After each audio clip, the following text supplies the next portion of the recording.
Tata group का बड़े दिल का एग्जाम्पल देखिए। टाटा स्टील का प्लांट जमशेदपुर में है, ये आप सबको पता है। पर क्या आप लोग को पता है जमशेदपुर का पानी, बिजली, रोड, पार्क, स्कूल ये सब भी टाटा ग्रुप ही चलाता है। आज से नहीं बल्कि पिछले 117 सालों से।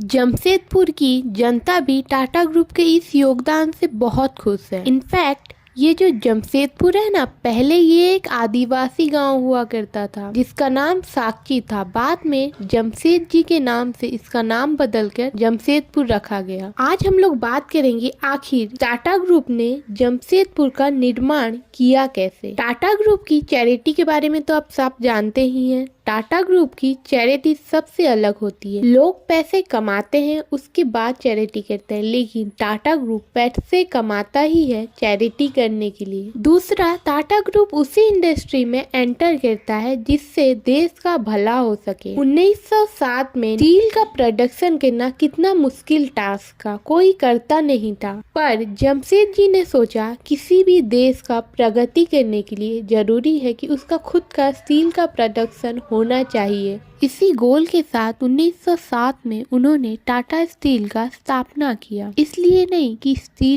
स्टील में बहुत ज्यादा प्रॉफिट होता है, बल्कि देश की उन्नति के लिए, उसकी प्रगति के लिए। 1907 में जब टाटा स्टील का ओपनिंग हुआ, उसका स्थापना हुआ, तब देश की अवस्था कुछ विचित्र थी। कुछ रूल अंग्रेजों के चलते थे, कुछ राजाओं के। राजा कुछ बात कहते तो अंग्रेज नहीं मानते थे, और अंग्रेज कुछ कहते थे तो राजा नहीं मानते थे।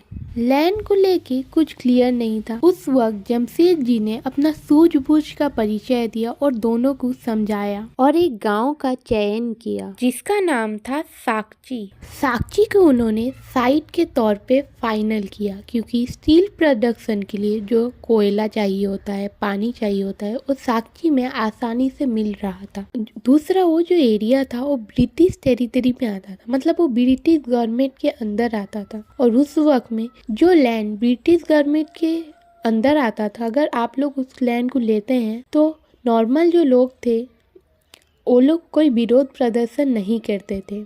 लेकिन अगर कोई लैंड राजा के अंदर आता है और आप उन लोग उस लैंड को लेते हैं तो जो साधारण जनता थी वो लोग विरोध प्रदर्शन करते थे। उस समय अंग्रेजों ने द लैंड एक्विजिशन एक्ट 1894 में पास किया था, जिसमें ब्रिटिश गवर्नमेंट किसी भी प्राइवेट कंपनी को लैंड सौंप सकती थी, लेकिन एक शर्त के साथ।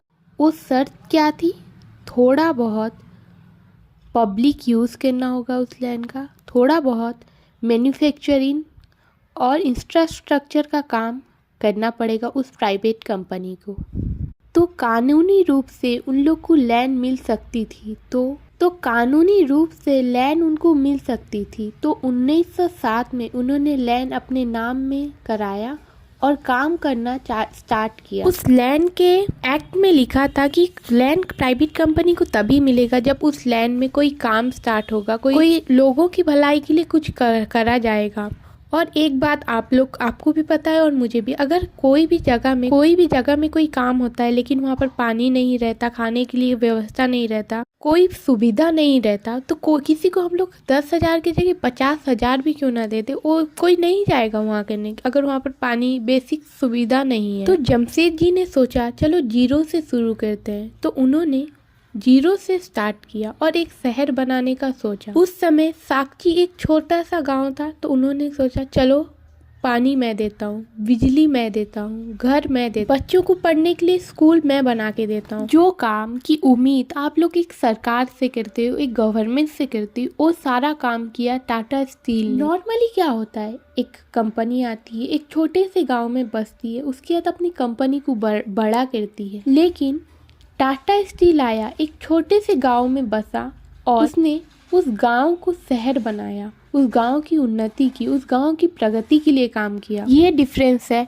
दूसरे कंपनी में और टाटा ग्रुप में, टाटा कंपनी में। ये व्यवस्था 70 से 80 साल आसानी से चली, सब कुछ टाटा करता रहा, लोग उससे बहुत ज़्यादा खुश रहे। लेकिन 1984 में एक बहुत बड़ा बदलाव आया। जमींदारी की मांग हो रही थी कि एक प्राइवेट कंपनी के पास इतना सारा लैंड कैसे आया। उस समय जो बिहार सरकार थी उन्होंने कहा उन्होंने टाटा ग्रुप से ये लैंड वापस ली और बोला ये लैंड आज से हम लोग की हुई, बिहार सरकार की हुई, हम लोग इसको कागजी तौर पे अपने नाम में करते हैं और आपको इसको लीज में देते हैं। उसके बाद बहुत कुछ हुआ, बहुत सारे आंदोलन हुए। ये बोला गया कि एक प्राइवेट कंपनी एक शहर कैसे चला सकती है, या तो आप लोग वहाँ पर इलेक्शन कीजिए या फिर टाटा को इंडस्ट्रियल टाउन की मान्यता देके आप टाटा ग्रुप को ही पूरा जमशेदपुर की बागडोर सौंपिए।